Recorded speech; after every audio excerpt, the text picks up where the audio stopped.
Well, thank you very much.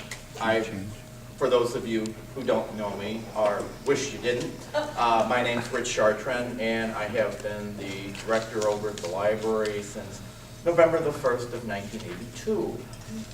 We've both changed a lot. We've both grown. Library grew in size, so did I. One thing I want to kind of start off with is the fact that our name signifies how we operate, and it's the East Alton Public Library District, and meaning that we just don't serve the village of East Alton. Actually, there's a small piece of the village of East Alton that's not in the library district. So if you live on Virginia-Pensa Railroad up by Cottage Hills, you're out of luck. Actually, you live in no one's library district. We take in the village of East Alton, except for that one little piece, all of Rosewood Heights, the southern part of Cottage Hills, and all the way out to the airport, including Audubon Acres. And that all happened in 1988 and 1989 when we changed our legal structure and then expanded the library boundaries. And mostly I was told at the time that if it didn't move away, I annexed it. So we have approximately 14,000 people that live in the library district. About half of those live in the village of East Alton. And the library board is elected. You run for office just like you would for school board, only it doesn't pay anything.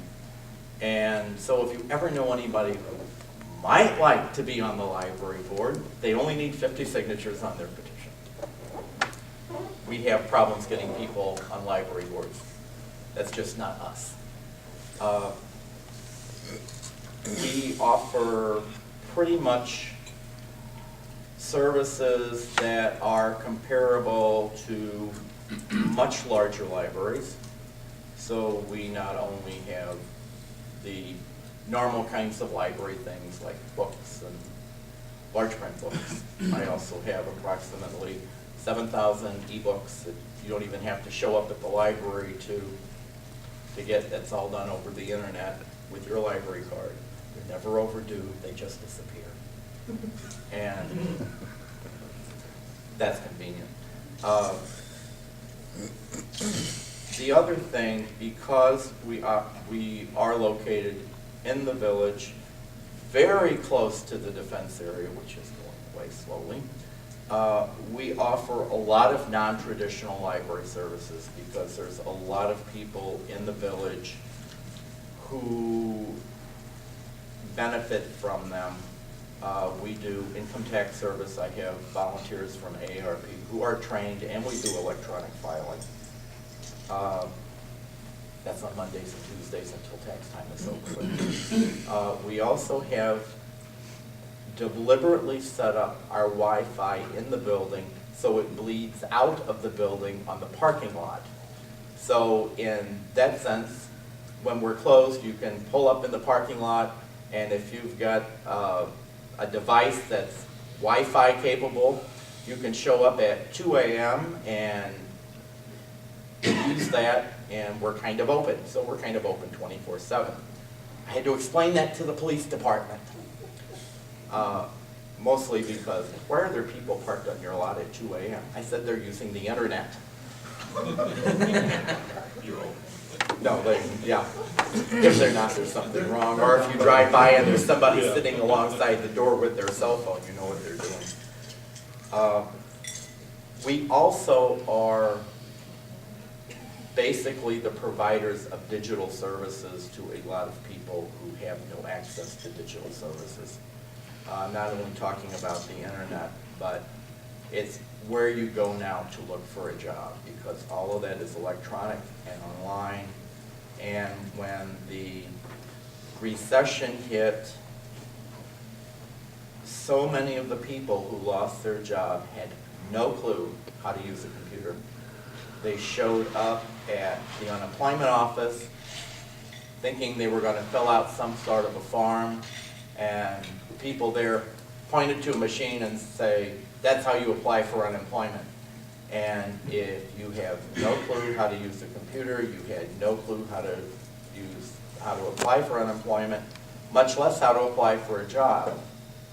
So a lot of what we do is helping people with the internet. We have computer programs that basically will turn out a resume by asking you questions. Like, what is your name? What is your address? The quintessential St. Louis question, where did you go to high school? And just basically, what have you done as far as jobs? You know, they'll ask you, can you do this? Can you do that? By the time you're done typing in your answers, when you click done, out pops the resume.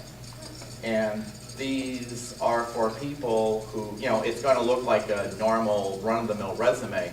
It's so much better than what we were getting early on that were things written in pencil that people were trying to fax for a resume, and I was saying, this isn't going to help you any. You need to do a real resume, and it needs to be emailed as an attachment. What's an attachment? And we would explain.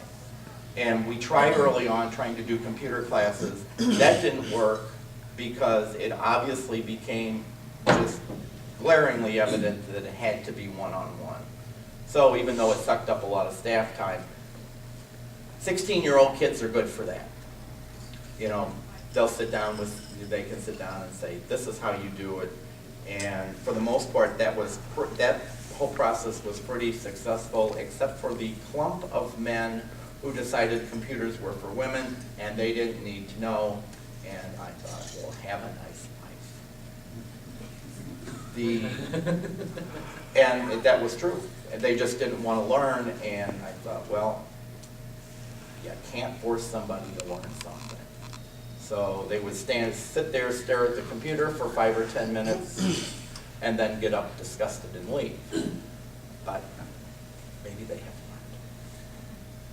The other thing that I personally have had difficulty with is, for a long time I've had great success at creating something out of nothing. But as the Great Recession started, and the property values went down, and almost all of my funding comes from property taxes. If you live in my district, you see what you're paying me. And then Olin decided it needed corporate welfare again. And before all that happened, we were kind of divided into 3 parts.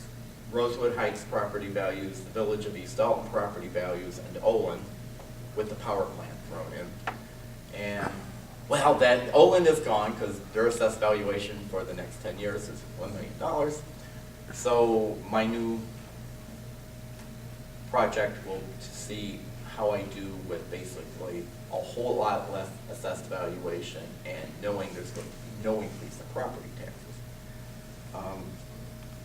Fortunately, as time has gone on, we kind of have a reserve that will carry us for a while. So anybody knows anybody that is rich and looking for a big tax deduction, I'll name the building after them. I had a staff member who offered to provide services for a weekend, but we won't go there. Basically, what I wanted to ask you all today is, what kind of questions do you have, and maybe is there something we're not doing that you think we should do to benefit the community?